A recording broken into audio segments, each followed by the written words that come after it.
Consultant gynaecologist আপনাদের সঙ্গে একটা বিশেষ বিষয় নিয়ে আলোচনা করতে এলাম। পিসিওডি মানে পলিসিস্টিক ওভারিয়ান ডিজিজ। এখন কিন্তু রোগটা বেশ কমন, মানে অনেকেই কিন্তু এই রোগে ভুগছেন। এখন পিসিওডি রোগটা কি এটা জানতে হবে।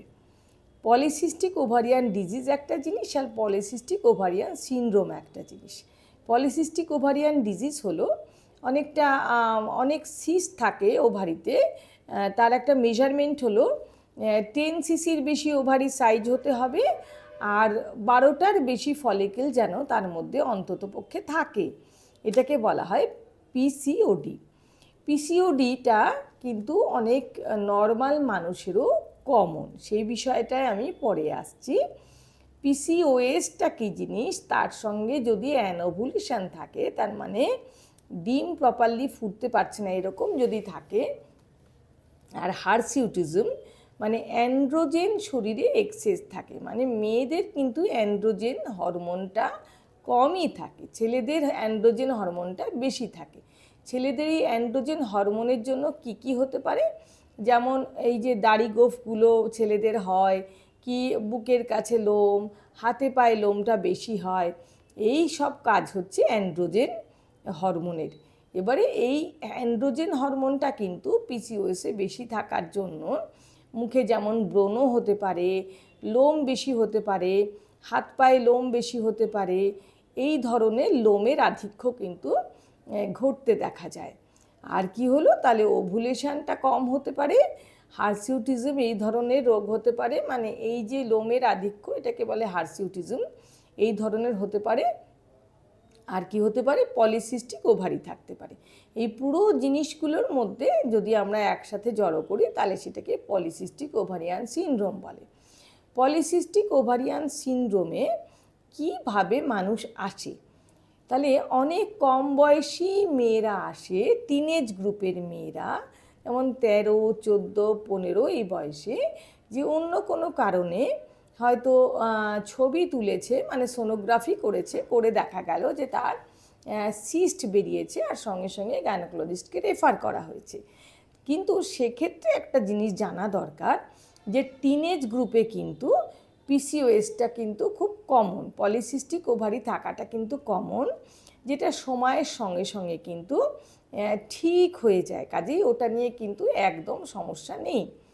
দ্বিতীয় গ্রুপের লোক আসে যাদের মাসিক আটকে আটকে যায়, মানে মাসিক হতে পারে না, হয়তো বছরে 6 বার কি 7 বার তার ব্লিডিং আসে, বাকি সময় তার বন্ধ থাকে, এইটা একটা গ্রুপ থাকে। সেই সব মানুষের দেখা যাচ্ছে যে ওভুলেশনটা ঠিক মতন হচ্ছে না, মানে ডিম ঠিক মতন ফুটতে চাইছে না। আরেক ধরনের গ্রুপের মানুষ আছে যাদের কিন্তু মোটামুটি ঠিক টাইমে মাসিক আসে কিন্তু কম হয়, আর মুখের মধ্যে ব্রণ হচ্ছে, বেশি লোম বেরোচ্ছে। আবার এক ধরনের মানুষ আসে যাদের কিছু বোঝা যায় না কিন্তু তাদের ওজন বাড়ছে। এইগুলো কিন্তু সবই পলিসিস্টিক ওভারিয়ান সিনড্রোমের সঙ্গে কিন্তু যোগ আছে। তাহলে পলিসিস্টিক ওভারিয়ান সিনড্রোমে ব্রণ হচ্ছে মানে অ্যান্ড্রোজেন এক্সেসের জন্য, এবং ভেতরকার মানুষটার ভেতরকার যে পরিবেশ, মানে এনভিরনমেন্টটা কিন্তু চেঞ্জ হয়ে যাচ্ছে। আর ফ্যাট সেলগুলোর ওপর যে কাজ করে হরমোন, সেই হরমোনটা কিন্তু প্রপারলি কাজ করতে পারছে না, ফলে তার ফ্যাট কিন্তু ডিপোজিট হচ্ছে। মেনলি দেখা যাচ্ছে তার হাতে পায়ে রোগা থাকলেও তার পেট এবং কোমর এই সব জায়গাগুলোয় কিন্তু তার ফ্যাট জমা হচ্ছে, ফলে তার একটা চেহারাটা একটা এমন হয়ে যাচ্ছে যে হাত পাগুলো রোগা, পেটটা মোটা হয়ে থাকছে। এই ধরনের ব্যাপার কিন্তু পলিসিস্টিক ওভারির সঙ্গে একটা যোগ আছে। এছাড়া আরেকটা গ্রুপের লোক কারা আসে, যারা বিবাহিত কিন্তু তাদের বাচ্চা আসতে চাইছে না, কিন্তু শুধুমাত্র পলিসিস্টিক ওভারিয়ান ডিজিজের জন্য যদি কারোর বাচ্চা না আসে, অন্যান্য কারণগুলো যদি আমরা বাদ দিয়ে দিতে পারি, তাহলে পলিসিস্টিক ওভারিয়ান ডিজিজের জন্য যাদের বাচ্চা আসতে চাইছে না তাদের কিন্তু ট্রিটমেন্ট আছে, ফলে আপনি ডাক্তারবাবুর সঙ্গে যোগাযোগ করলেই তার ট্রিটমেন্ট কিন্তু আছে এবং করা সম্ভব। এবার জানতে হবে যে পলিসিস্টিক ওভারিতে শরীরের মাথা থেকে পা অবধি কি কি পরিবর্তন আসতে পারে। মাথার দিক থেকে বিচার করলে দেখা যাচ্ছে যে চুল উঠে যাওয়ার একটা কিন্তু প্রবণতা থেকে যাচ্ছে। শরীরে এনভায়রনমেন্টটা চেঞ্জ হয়ে যাচ্ছে বলে ছেলেদের যেমন ফ্রন্টাল বল্ডনেস হয়, মানে মাথার সামনের দিকে কি পাশের দিকে চুলগুলো কমে যায়, মেয়েদেরও কিন্তু কিছু কিছু ক্ষেত্রে এরম ধরনের রোগের একটা সূচনা হয়। মুখের দিকে চলে আসুন, মুখে দেখা যাচ্ছে যে ব্রণ হচ্ছে, প্রচুর পরিমাণে তার ব্রণ হচ্ছে। সে হয়তো তেমন ওজনও বেশি না, অনেক কনসাস হয়ে আছে, কিন্তু ব্রণ বেশি করে হচ্ছে। গায়ের দিকে চলে আসুন, দেখতে পাওয়া যাবে যে গায়ে লোম বেশি হচ্ছে এবং পেটটা মোটা হয়ে যাচ্ছে, কি হয়তো শরীরে ফ্যাট জমে যাচ্ছে, সে তেমনভাবে খায়ও না, এক্সারসাইজ করে তা সত্ত্বেও। পায়ের দিকে দেখা যাচ্ছে লোম টোম বেশি হচ্ছে। এছাড়া ভেতরের যদি আমরা অংশটার ভেতরে চলে যাই, মানুষের দেহের মধ্যে কি কি হতে পারে, একটা হচ্ছে ইনসুলিনতে রেজিস্ট্যান্স ডেভেলপ করে। ইনসুলিন রেজিস্ট্যান্স থাকে, অ্যাডিপোকাইন বলে একটা, অ্যাডিপোস মানে ফ্যাট সেলের একটা হরমোন আছে, সেই হরমোনটা প্রপারলি কাজ করতে পারে না, ফলে পেট এবং শরীরের মধ্যভাগে ফ্যাটটা জমা হওয়ার প্রবণতা থাকে। এবার আপনি চলে আসুন যে অ্যান্ড্রোজেন এক্সেস, তাতে দেখা যাচ্ছে যে টেস্টোস্টেরন, অ্যান্ড্রোস্টেনেডায়ন, এই ধরনের অ্যান্ড্রোজেন যেসব হরমোন, সেটা শরীরে মাত্রাটা একটু বেশি থাকে। আর কি থাকতে পারে, এলএইচ এফএসএইচ বলে আমাদের ভেতরে দুটো হরমোন থাকে, সেগুলোও যেমন তার টেশিওগুলো সব পরিবর্তন হয়ে যায়। নিচের দিকে এসে দেখা যাচ্ছে যে ওভারিতে সিস্ট থাকছে। তাহলে এই সব জিনিসগুলো মানুষের দেহের মধ্যেকার ঘটনা, যেটা ডাক্তারবাবুরা জানে এবং আপনাদের সে মতন ট্রিটমেন্ট করে থাকে। এবার আপনার জানতে হবে যে কীভাবে এই রোগটা তৈরি হয় শরীরে। তাহলে প্রথমে জানা যাচ্ছে যে এই রোগটা কিন্তু অনেকেরই পেটের মধ্যে থেকেই তৈরি হয়। আশ্চর্য লাগছে শুনে, হ্যাঁ, পেটের মধ্যে থেকেই এই রোগের কিন্তু অনেকের ক্ষেত্রে সূচনা হয়।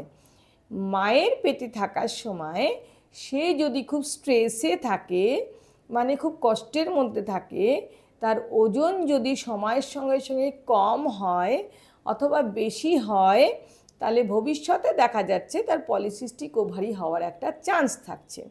মানে আমরা যেটাকে বলি স্মল ফর ডেড বেবি অথবা লার্জ ফর ডেড বেবি, মানে ডেটের থেকে বড় আকার অথবা ডেটের থেকে ছোট আকার। তাতে বোঝা যাচ্ছে যে সে মায়ের পেটে যখন ছিল তখন মায়ের কোনো মেটাবলিক প্রবলেমের মধ্যে থেকে গেছে এবং সে খুব কষ্টের মধ্যে থেকে গেছে, ফলে ভবিষ্যতে তার পলিসিস্টিক ওভারি হওয়ার একটা প্রবণতা থেকে যাচ্ছে। এছাড়া যেসব বাচ্চাদের খুব তাড়াতাড়ি মাসিক খুলে যায়, মানে মেনার্কি হয় অন্তত 8 বছরের আগে, এখন তো দেখা যাচ্ছে 8 বছর 10 বছরে মেনার্কি হয়ে যাচ্ছে, তাদের কিন্তু দেখা যাচ্ছে ভবিষ্যতে পলিসিস্টিক ওভারি হওয়ার চান্সটা কিন্তু থেকে যাচ্ছে। ফলে এগুলো আছে। এছাড়া যাদের সেডেন্টারি লাইফ, মানে যারা এক্সারসাইজ কম করে, ফাস্ট ফুড জাঙ্ক ফুড এগুলো খেতে থাকে, মানে chowmein, cold drinks, ice cream, oily food, এইগুলো খেয়ে যাদের ওজন বেশি, সেই সব ক্ষেত্রেও কিন্তু পলিসিস্টিক ওভারি কিন্তু কমন একটা রোগ। এবারে আপনাকে জানতে হচ্ছে যে তাহলে আমরা কি উপায়ে পলিসিস্টিক ওভারিটা ট্রিটমেন্ট করব। ট্রিটমেন্ট নির্ভর করছে তার বয়সের ওপরে, তার কি চাহিদা তার ওপরে। যেমন টিনেজ যারা এজ গ্রুপ, তাদের যদি পলিসিস্টিক ওভারি থাকে, শুধুমাত্র পলিসিস্টিক ওভারি থাকে আর কিছুই না থাকে, তাহলে তাদের ডাক্তারবাবুরা এক ধরনের ট্রিটমেন্ট দেয় এবং বেশিরভাগ ক্ষেত্রে তার সেরে যায় জিনিসটা, ওইটা ওই এজ গ্রুপে খুব কমন। এছাড়া কিছু মানুষ থাকে পলিসিস্টিক ওভারি থাকলেও তাদের রোগ থাকে না, 5 থেকে 10 ভাগ লোকের কিন্তু নর্মাল মানুষেরও ওভারিতে সিস্ট থাকে, তাহলে ওইটা নিয়ে কিন্তু ভাবার খুব কারণ নেই। কিছু মানুষের থাকছে মুখে ব্রণ বেরোচ্ছে, কি মাসিকের গণ্ডগোল হচ্ছে, কি মাসিক হতে চাইছে না, তাদের ক্ষেত্রে কিন্তু ট্রিটমেন্টটা আবার এক ধরনের হচ্ছে। কিছু মানুষ থাকছে যে যারা বিবাহিত কিন্তু তক্ষুনি বাচ্চা নিতে চাইছে না, তাদের ক্ষেত্রে ট্রিটমেন্টটা কিন্তু এক ধরনের হচ্ছে। আবার যারা বাচ্চা নিতে আগ্রহী তাদের আবার ট্রিটমেন্টটা কিন্তু অন্য ধরনের হচ্ছে। তাহলে ডাক্তারবাবুরা আগে জিজ্ঞেস করে যে আপনি কি কারণের জন্য এসেছেন, এবং তাকে দেখে বোঝা যায় যে কি কারণে তার আসা। তাহলে আপনি এটা কমাবেন কি করে? এটা কিন্তু 5 থেকে 10 ভাগ যদি কারোর ওজন কমে, মানে 5 to 10% যদি বডি ওয়েট সে রিডিউস করে, তাহলে অনেকটা ভেতরের পরিস্থিতি কিন্তু সমাধান চলে আসবে। যেমন সিস্টের থাকলে ওভুলেশন হতে শুরু করবে, মাসিক ঠিকঠাক হতে শুরু করবে। কাজেই যাদের ওজন বেশি আছে তারা কিন্তু 5 থেকে 10 ভাগ তার ওজনটা কমানোর চেষ্টা করতে হবে। এবং লাইফস্টাইল মেনটেন, মানে তার খাবারের দিকে নজর দিতে হবে, পুষ্টিকর খাবার খেতে হবে, জাঙ্ক ফুড মানে যাতে প্রচুর পরিমাণে এনার্জি থাকে কিন্তু পুষ্টি কম থাকে সেই সব খাবার বাদ দিতে হবে। তারপরে ফাস্ট ফুড, যেগুলো প্রচুর ফাস্ট ফুডের এখন ব্যাপার চারিদিকে, একেবারে হাতে হাতে ফাস্ট ফুড চলে আসছে, যেমন চাউমিন, অন্যান্য নুডলস, এছাড়া যেমন কোল্ড ড্রিঙ্কস, যেমন আইসক্রিম, এই জিনিসগুলো অ্যাভয়েড করতে হবে। আর এক্সারসাইজ করতে হবে। এক্সারসাইজ কিন্তু আপনার এই ধরনের রোগ থেকে অনেকটা কমিয়ে দেবে। কাজেই আপনারা একদম ভয় পাবেন না। সিস্টিক ওভারি মানে পিসিওডি থাকলেই যে আপনি অসুস্থ এটা ভাববেন না। এবং পিসিওডি থাকলে তার সঙ্গে যদি আনুষঙ্গিক আরও সমস্যা আপনার থাকে, তাহলে আপনি ডাক্তারবাবুর সঙ্গে যোগাযোগ করুন। ডাক্তারবাবুরা আপনার কি দরকার, কি অসুবিধার মধ্যে আছেন ইত্যাদি দেখে আপনাকে ট্রিটমেন্টের ব্যবস্থা করবে।